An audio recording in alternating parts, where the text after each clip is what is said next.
Okay, we're reading here from Daif International again. This is Surah Yunus, Surah 10, ayah 90 to 92. We read, "And we took the children of Israel across the sea, and Pharaoh and his soldiers pursued them in tyranny and enmity, until, when drowning overtook him, he said, I believe that there is no deity except in whom the children of Israel believe, and I am of the Muslims." And then we continue. Now, and had and you had disobeyed him before and were of the corrupters? So today we will save you in body, that you may be of those who succeed you in the sign. And indeed, many among the people of our signs are heedless. Okay, so we stay here for a minute before we continue to the Jewish version. So basically, the story tells us that while Pharaoh was drowning, he recognized the greatness of Allah, the God of the Israelites, and he actually repented and he became a submissive to God, a Muslim, which is both things. It's submit and Muslim from the religion of Islam is the same thing. It is the same thing in the sin anyway. And after he repented, the kingdom of heaven, Allah said to him, don't you think you are a corrupter until the moment you drowned? So why do you think I should save you now? And then this controversial verse comes up where they said, it says in the Quran, we meaning the royal Allah and these royal angels, we will save you in body, that you may be those who succeed you a sign. So I didn't find any interpretation that said that Allah saved him.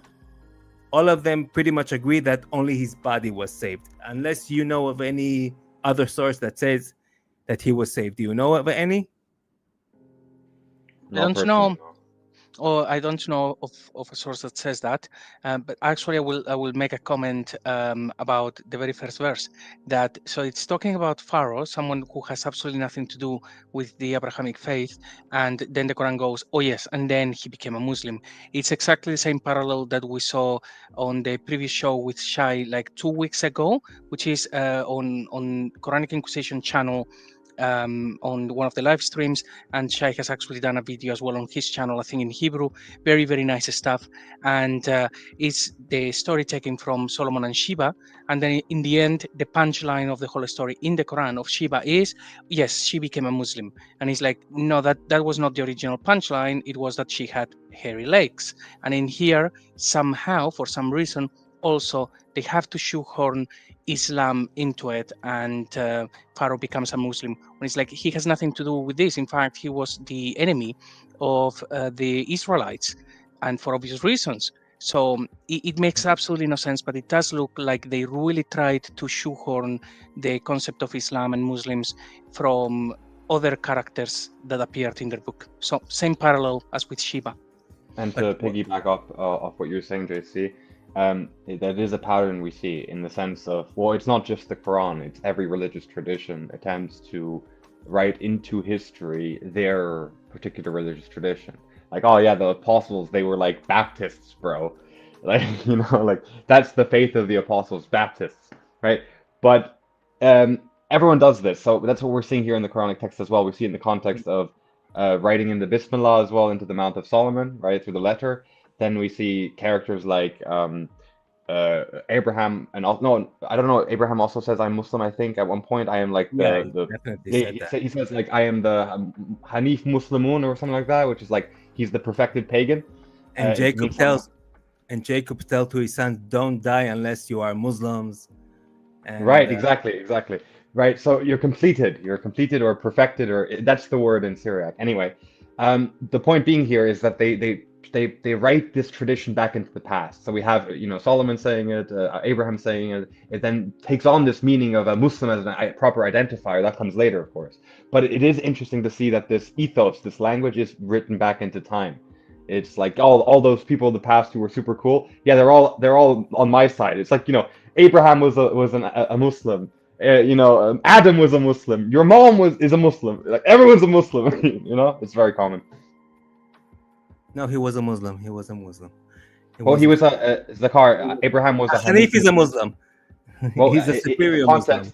in the context where we see the word Hanif, I forget the verse exact reference. I'll pull it up myself on my side, but it says something along the lines of Hanif and Muslimun in the same verse, where it then takes on the meaning of like perfect pagan or something like that. That's just my reading, but yeah. So we have both Hanif and Muslim or like some variant of Muslim in the same verse. Yeah, Hanif is a higher level of a Muslim. But anyway, that's when they get the hat. But what about the last verse, 92? When you read it, what do you understand just from reading it about what happened there?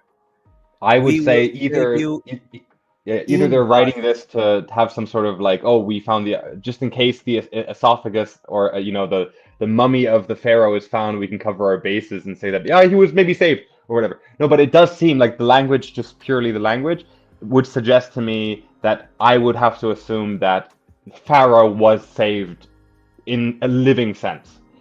Exactly. Otherwise, why would his body be assigned? Unless they're trying to point towards the direction of the whole mummification process and tradition. That's what that's what they try to explain today. But most scholars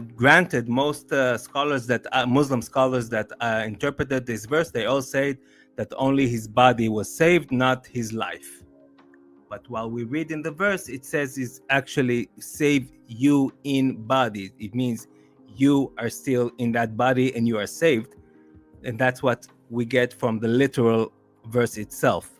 So, but granted, most Muslim scholars say that he was dead, but only his body remained intact. So it became assigned to other generations, which never happened in history.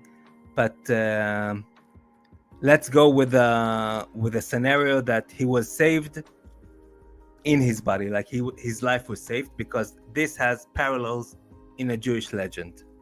So now we can go to the Jewish legend.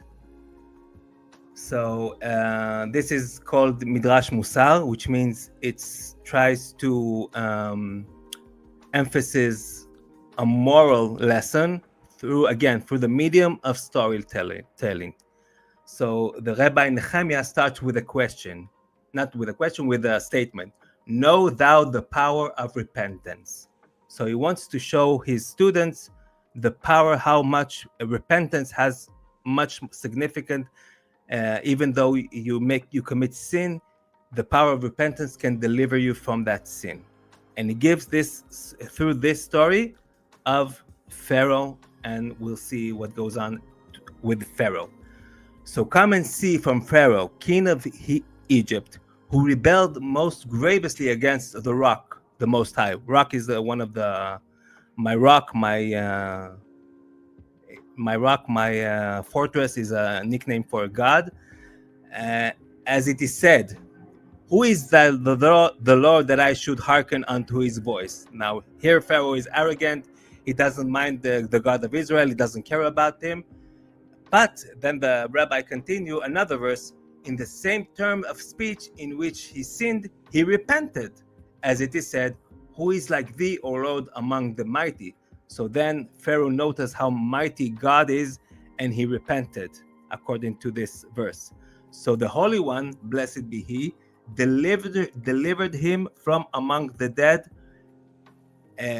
So basically he said Pharaoh died, but actually because he repented, he resurrected Pharaoh. So he died and was resurrected. Because it is said, for now I had put forth my hand and I smitten you. So he killed him. But then, after he killed him, he delivered him. And he based it on the verse 16 in Exodus. You can see it on the down under the slide in the bottom right. But in very deed, for this cause I have made thee to stand, to show thee my power, and that my name may be declared throughout all the earth. So this kind of gives an kind of imaginary scenario that he might have been resurrected after he repented and noticed God's true and God's power. So after according to that legend, after he resurrected him, Pharaoh went and ruled over Nineveh. You know the story of Nineveh from the Bible? Yeah, that's the story of Jonah. Yeah, exactly. Story of the city God wanted to destroy it, and the city also, again, the power of repentance. So this was a sinful city, and it was so sinful that the rabbi described here, the men of Nineveh were writing fraudulent deeds, and everyone robbed his neighbor, and they committed sodomy and such like wicked actions. So it was a very evil city. But then what happened, the Holy One, blessed be he, sent Jonah to prophesy against the city, its destruction. And when Jonah came to Nineveh, Pharaoh was the ruler, and Pharaoh met Jonah. And Pharaoh hearkened and arose from his throne, rent his garment, and clothed himself with sackcloth and ashes, and he proclaimed proclamation make to all the people of Nineveh that all the people should fast for 2 days. And then the Midrash brings a long description of how they repented, how the families, that even the babies were fasting, and the parents and the children were separated, and everyone went to do his own repentance. They were really regretting their deeds, and that's why at the end, because of power of repentance, the city was spared according to the legend, and of course according to the Bible too. So here we have the moral lesson is that we as people, we are all tend to make sin, but no matter how think we are, God will never forgive us. There is always a chance through repentance that God will forgive us, and we can go back to the righteous way, or the true way, or to the godly way.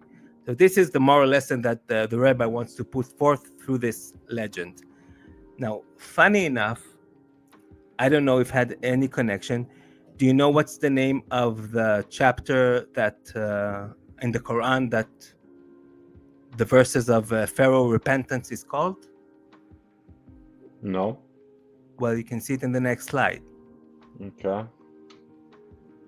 Yunus. Jonah. Uh-huh.